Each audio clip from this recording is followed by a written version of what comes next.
What we're going to talk about now is simply some keys to self-motivation. And all of us have motivation of some sort. I define motivation as the desire to achieve that which you believe to be worthwhile.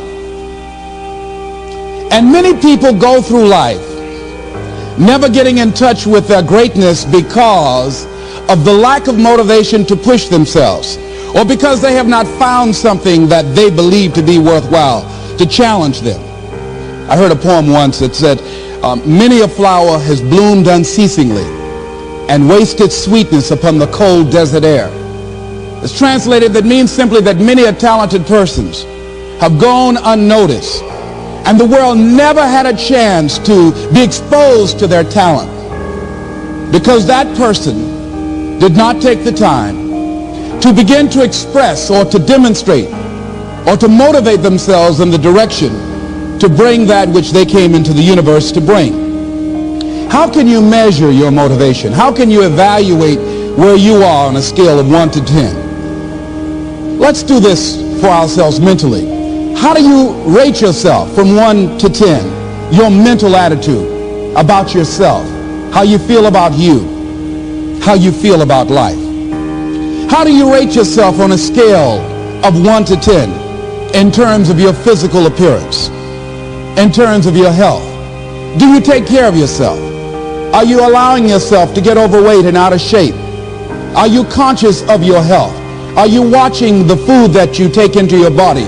Do you make a deliberate effort to exercise? You know, it was George Burns. He said, we cannot help getting older, but we don't have to get old.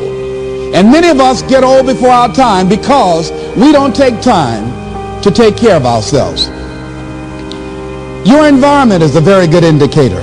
On a scale of 1 to 10, is it what you want it to be? Do you find it desirable? Are you satisfied? The job or career that you're involved in. Someone said that 85% of the American public are unhappy with their jobs. Are you spending 8 hours a day just doing time? Doing something that you don't find challenging, that does not make you stretch mentally, that does not stimulate you, that does not inspire you. Something that you don't find a sense of fulfillment in it. If you're doing that day in and day out, it has to affect how you feel about yourself, your level of motivation. Your relationships. What kind of impact is it having on your life? Is it nourishing or is it a toxic relationship? Does it drain you or does it build you up? Ask yourself that. How motivated are you to do something about it? Your contribution, your actions. What are you giving? Many people will leave the universe without a trace.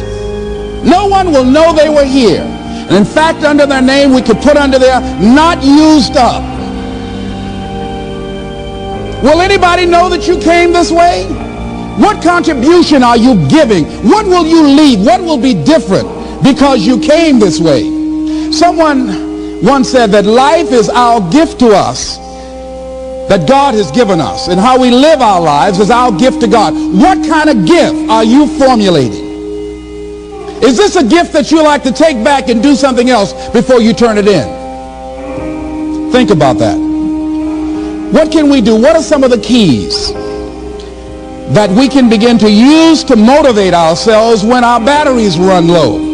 Because I don't care who you are, I don't care what you do, at some time you are going to get tired.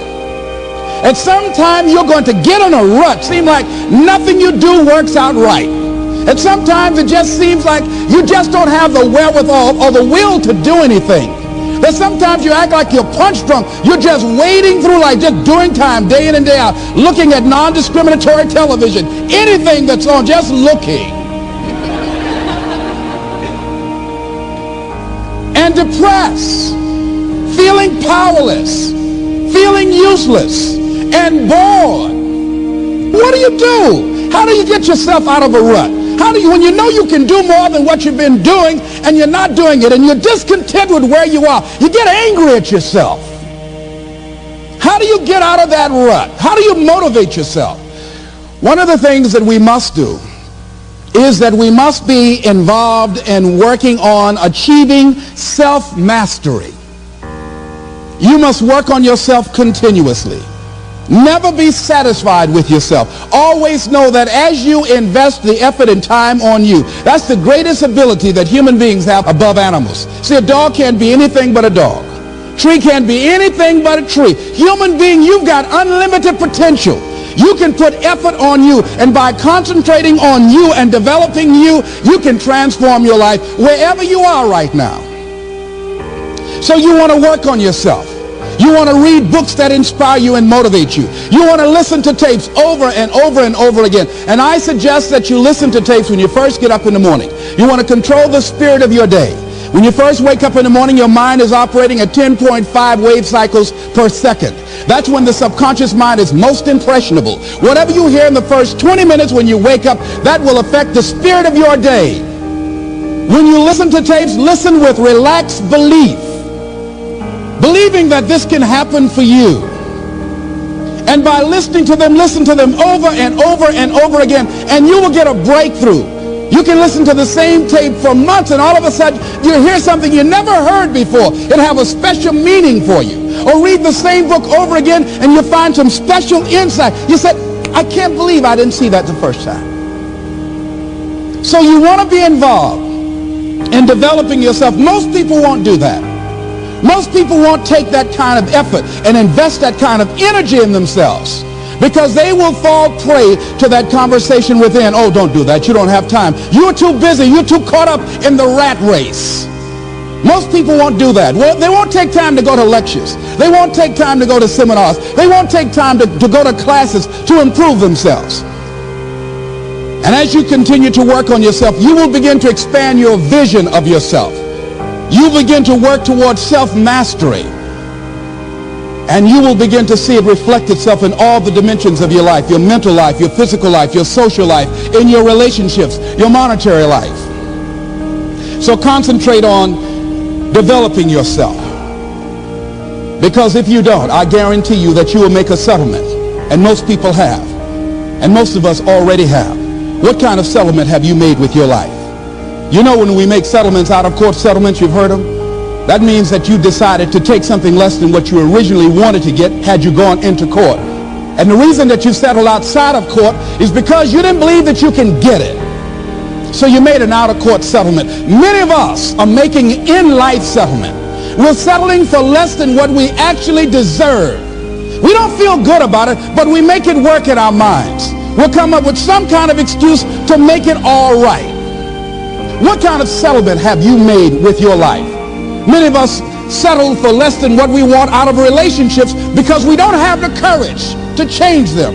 I had a seminar I used to do called "Are You Living Together or Dying Together?" Many people are just dying together. Gladys Knight used to have a song that says, "Neither one of us want to be the first to say goodbye."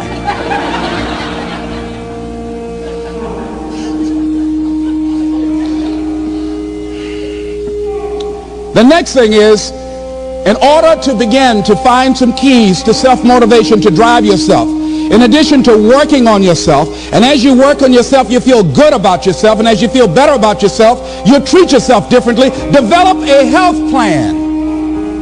See, you can't feel well and do well if you don't have good health. You can't perform if you don't have your health. Your health is valuable. Develop a health plan. A plan that you will follow, because this is the only vehicle that you have to carry you through this experience called life. And you want to take good care of it because you love you enough. You care enough about you. And that's not easy. It is not easy having a health plan and sticking to it. But you're worth it doing it again and again and again. I have lost 22 pounds several times.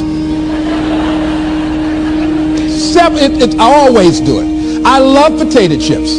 People who know me know I love M&M peanuts. I love peanut butter and jelly sandwiches. I love my mother's sweet potato pie. I love this. It's not always on my health plan, but I put it on there sometimes.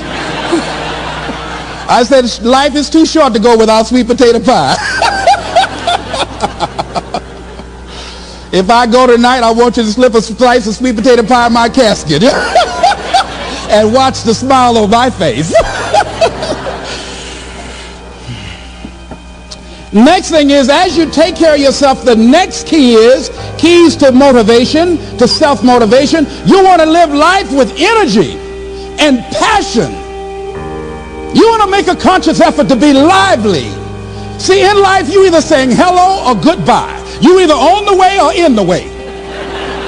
Leave dead people alone. Some folks just walking around looking sad. How you doing, honey? Stay away from these people. Just go away from them. It affects you.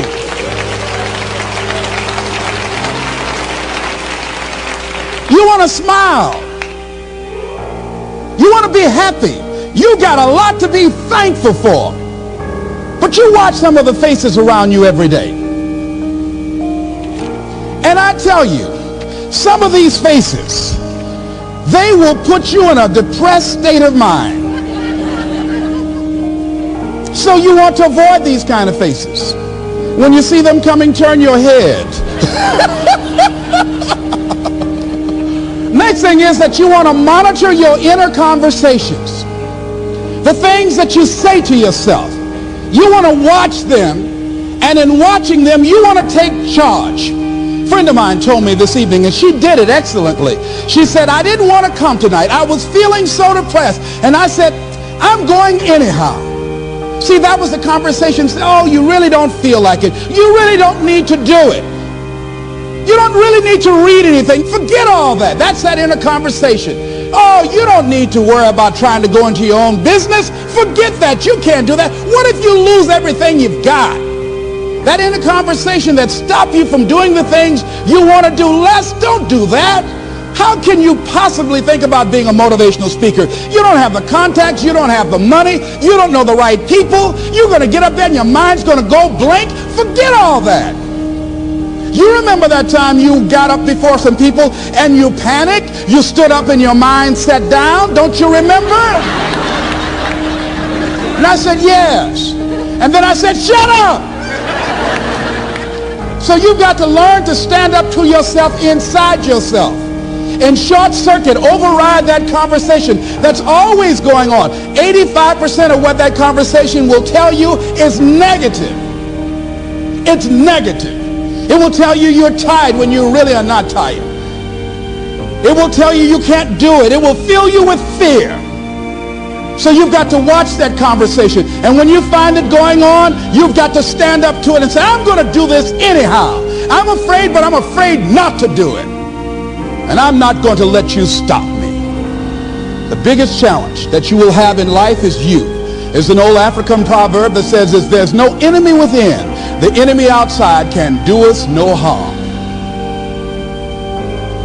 The next thing that is a key to self-motivation is that you've got to ask yourself, what do I want out of life? What do you want out of life? What do you want out of a job? What do you want out of a career? What do you want out of a relationship? What do you want? What gives you your life? How will you know when you got it? What will make you happy? You need to know. You need to start asking yourself some questions. What do I really, really, truly want? You need to be exact about that. Don't be vague. Oh, I just want to be happy. That's too vague. What will make you happy? How will you know when you got it? Zero in on it. Be exact. Be specific. And as you do that, that will stimulate that superconscious mind or the reticular activating system of your mind that will begin to find those things, to identify with it. And once you begin to determine that which you want, take the time to write it down. Don't just think about it. Write it down. That is a subjective process that engages the subconscious mind. Write it down. Once you write it down, read it 3 times a day, morning, noon, and night.